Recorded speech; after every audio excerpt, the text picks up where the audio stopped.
السلام علیکم فرینڈز، امید ہے آپ سب خیریت سے ہوں گے۔ آج میں آپ کو سندھ ٹیکسٹ بک بورڈ کی 5ویں کلاس کی کتاب کی نظم، اردو کی کتاب کی نظم حمد کو پڑھ کر سناؤں گی اور اس کی مشق حل کریں گے۔ حمد۔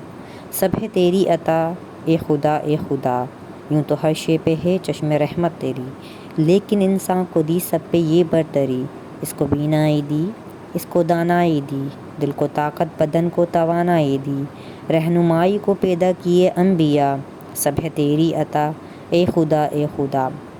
آسماں سے برستی ہوئی بارشیں، وہ زمیں سے ابلتی ہوئی نعمتیں، تیرے ہی در سے ملتی ہیں سب راحتیں، دور کرتا ہے سب کی تو ہی کلفتیں، شکر تیرا بھلا کس طرح ہو ادا، سب ہے تیری عطا اے خدا اے خدا۔ جگمگایا ہوا بے کراں آسماں، موج در موج دریا میں آب رواں، غنچہ و گل سے مہکے ہوئے گلستاں، اور پھلوں سے لچکتی ہوئی ڈالیاں، لہلہاتا ہوا سبزہ خوشنما، سب ہے تیری عطا اے خدا اے خدا۔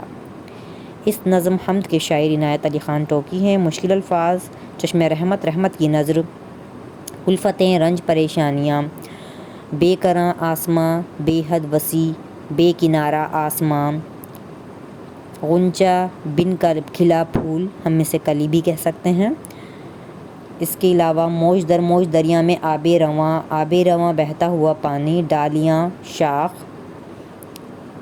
زمیں سے ابلتی ہوئی نعمتیں یعنی زمین سے نکلنے والی فصلیں اور معدنیات۔ اب ہم اس نظم کے مشق کی طرف چلتے ہیں۔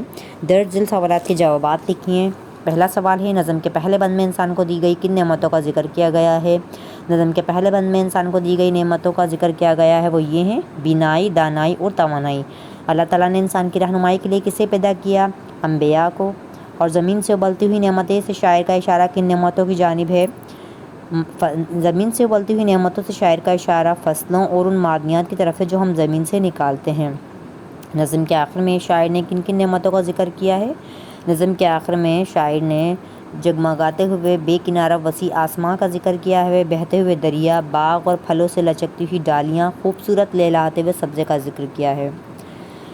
دیے گئے خانوں میں نشان لگا کر مصرع مکمل کیجیے۔ یہ تو ہر شے پہ ہے چشم رحمت تیری، رہنمائی کو پیدا کیے آسماں، رہنمائی کو پیدا کیے انبیاء، سب ہے تیری عطا اے خدا اے خدا، غنچہ و گل سے مہکتے ہوئے گلستاں، اور پھلوں سے لچکتی ہوئی ڈالیاں، لہلہاتا ہوا سبزہ خوشنما، لیکن انسان کو دی سب پہ یہ برتری۔ نظم کے مطابق درست جوابات پر نشان لگائیں۔ اللہ نے انسان کو سب پر برتری دی۔ نعمتوں پر ادا کرنا ہے شکر، لہلہاتا ہوا سبزہ رنگین لگتا ہے۔ اللہ سب کی دور کرتا ہے کلفتیں، پھلوں کے بوجھ سے ڈالیاں لچکتی ہیں۔ اس کے بعد ہے جملوں میں استعمال کیجیے۔ اس کے بعد گرامر کا حصہ ہے۔ ایک جیسی آواز والے الفاظ کو ہم قافیہ الفاظ کہتے ہیں، جیسے کہ دانائی اور توانائی۔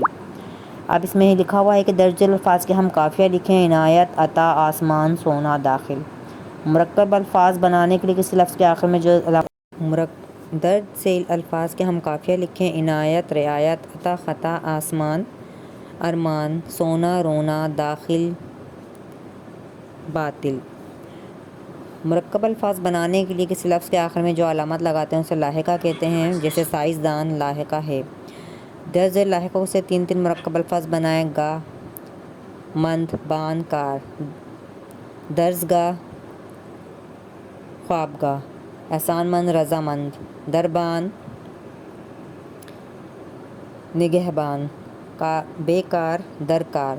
حرف ندا وہ حرف ہے جو کسی کو پکارنے کے لیے بولا جاتا ہے، جیسے اے یا او وغیرہ۔ دیے گئے جملے میں حرف ندا کا نشان لگائیے۔ یہاں پر حرف ندا کا نشان دیا گیا ہے جو ہمیں ان جملوں میں استعمال کرنا ہے۔